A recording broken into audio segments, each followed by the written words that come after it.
জানিয়ে দিব এই মুহূর্তে আমাদের হাতে এসেছে বাংলাদেশের গুরুত্বপূর্ণ আপডেট সংবাদের শিরোনাম। শুরুতেই থাকছে 25 ডিসেম্বর বাংলাদেশের পতাকা নিয়ে ঢাকায় নামবেন তারেক রহমান, বলছে মির্জা ফখরুল। এবারে জানিয়ে দিব পাকিস্তানের পতাকা পদদলিত করতে না দেওয়ায় মধ্যরাতে জবি ছাত্রদলের বিক্ষোভ। এদিকে ভারতীয় সংবাদ মাধ্যমের খবর, বেগম খালেদা জিয়ার জন্য হাসিনা উদ্বিগ্ন। সব শেষে জানিয়ে দিব হাদিকে হত্যা চেষ্টা, তদন্তে উঠে এলো চাঞ্চল্যকর তথ্য।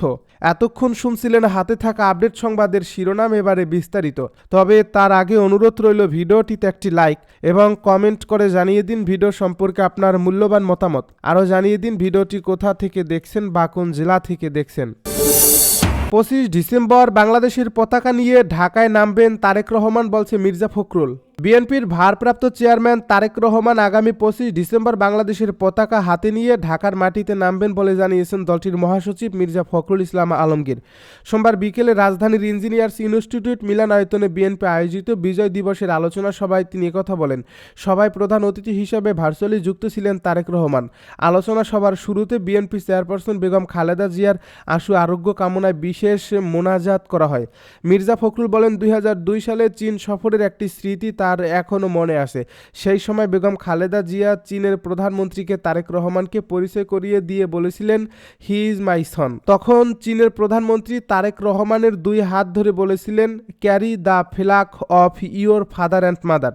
সেই জাতীয়তাবাদী পতাকা, স্বাধীনতার পতাকা ও গণতন্ত্রের পতাকা নিয়েই তারেক রহমান 25 ডিসেম্বর দেশে ফিরছেন বলে মন্তব্য করেন বিএনপির মহাসচিব।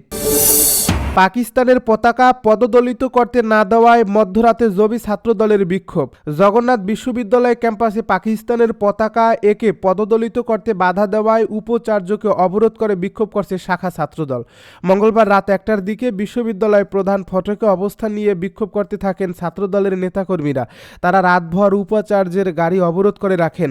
জানা যায়, বিজয় দিবস উপলক্ষে রাত আনুমানিক 1টায় বিশ্ববিদ্যালয়ের প্রধান ফটকের সামনে পাকিস্তানের পতাকা আঁকা শুরু করেন শাখা ছাত্রদল ও ছাত্র অধিকারের কিছু নেতাকর্মী। তারা ক্যাম্পাসের ফটক দিয়ে শিক্ষার্থীদের বহনকারী বাস বের হতে বাধা দেন। এ সময় প্রথমে প্রক্টরিয়াল বডির সদস্য ও কয়েকজন শিক্ষার্থী এসে তাদের বাধা দেন।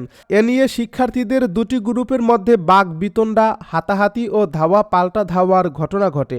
এক পর্যায়ে শাখা ছাত্রদলের আহ্বায়ক মেহেদী হাসান হিমেল ও সদস্য সচিব শামসুল আরেফিনের নেতৃত্বে ছাত্রদলের নেতাকর্মীরা রাতভর প্রধান ফটকে অবস্থান নিয়ে বিক্ষোভ করতে থাকেন।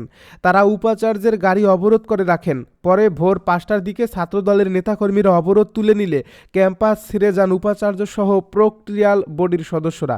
এ বিষয়ে শাখা ছাত্রদলের সদস্য সচিব শামসুল আরেফিন বলেন, জুলাইয়ের পর আমরা মনে করেছিলাম ভিন্ন মতকে প্রকাশ করতে পারবে, কিন্তু জগন্নাথ বিশ্ববিদ্যালয়ে পাকিস্তানের গণহত্যা ও আমাদের মা বোনের উপর অত্যাচারের প্রতীকী প্রতিবাদের জন্য একজনের উপর বাংলাদেশ বিরোধী কিছু দালাল হামলা করছে। জবিতে কোনো স্বৈরাচার কিংবা মবতন্ত্র আত্মপ্রকাশ করতে পারবে না। শাখা ছাত্রদলের আহ্বায়ক মেহেদী হাসান হিমেল বলেন, বিজয়ের মাসে প্রতীকী প্রতিবাদে পাকিস্তানের পতাকা আঁকতে গেলে প্রথমে প্রক্টরিয়াল বডির দ্বারা বাধাগ্রস্ত হয়। পরবর্তীতে আতছুন্না হলের কিছু শিক্ষার্থী সাধারণ শিক্ষার্থীদের উপর হামলা করে। এ সময় সাংবাদিকদের উপরও হামলা করা হয়। 1971-এর গণহত্যায় কিছু পাকিস্তানি সমর্থকরা সমর্থন জুগিয়েছিল। তাদের প্রেতাত্মারা এখনও বাংলাদেশে রয়েছে। পাকিস্তানকে হেয় করলে তাদের অন্তরে জ্বালা করে। সেই জায়গা থেকে পাকিস্তানি পতাকা একে প্রতীকী প্রতিবাদে তারা বাধা দিয়েছে। ভারতীয় সংবাদ মাধ্যমের খবর, খালেদার জন্য হাসিনা উদ্বিগ্ন। হাসপাতালে চিকিৎসাধীন বিএনপি চেয়ারপারসন বেগম খালেদা জিয়ার অবস্থান অবনীত হওয়ায় দিল্লিতে নির্বাসনে থাকা আওয়ামী লীগের সভাপতি শেখ হাসিনা গভীর উদ্বেগ প্রকাশ করছেন বলে খবর দিয়েছে ভারতীয় সংবাদ মাধ্যম। বার্তা সংস্থা IANS লিখেছে, বাংলাদেশের ক্ষমতাচ্যুত প্রধানমন্ত্রী শেখ হাসিনা ইমেইলে এক বিশেষ সাক্ষাৎকারে বেগম খালেদা জিয়ার দ্রুত সুস্থতা কামনা করেছেন। বেগম খালেদা জিয়ার বর্তমান সংকটাপন্ন শারীরিক অবস্থা এবং তিনি যেখানে চিকিৎসা নিচ্ছেন সেই হাসপাতালের নিরাপত্তা নিরাপত্তা জোরদার করার বিষয়ে প্রশ্ন করা হলে শেখ হাসিনা বলেন, বেগম খালেদা জিয়া অসুস্থ হয়েছেন শুনে আমি অত্যন্ত উদ্বিগ্ন। আমি প্রার্থনা করি তিনি যাতে সুস্থ হয়ে উঠতে পারেন। বাংলাদেশের রাজনীতিতে বেগম খালেদা জিয়া ও শেখ হাসিনার পরিচিত দুই নেত্রী হিসেবে বাংলাদেশের 54 বছরের ইতিহাসে তারা দুজন মোট 30 বছরেরও বেশি সময় প্রধানমন্ত্রীর দায়িত্বে ছিলেন। এক সময় তাদের বৈরী সম্পর্ক বিদেশি সংবাদ মাধ্যমে দুই বেগমের লড়াই হিসেবে চিত্রায়িত হতো। আওয়ামী লীগের শাসনামলে 2018 সালে বেগম খালেদা জিয়াকে দুর্নীতি মামলায় সাজা দিয়ে কারাগারে পাঠানো হয়। 2 বছর পর মহামারীর মধ্যে শর্ত সাপেক্ষে সাজা স্থগিত করে তাকে সাময়িক মুক্তি দেন শেখ হাসিনা।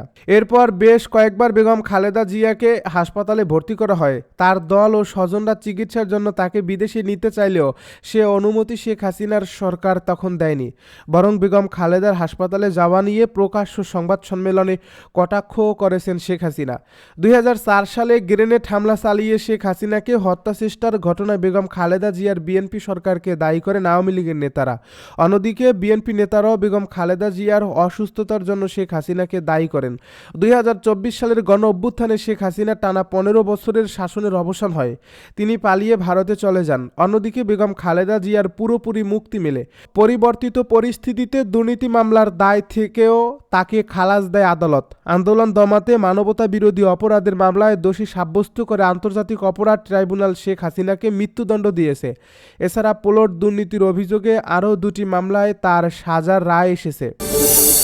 হাদিকে হত্যাচেষ্টা তদন্তে উঠে এলো চাঞ্চল্যকর তথ্য।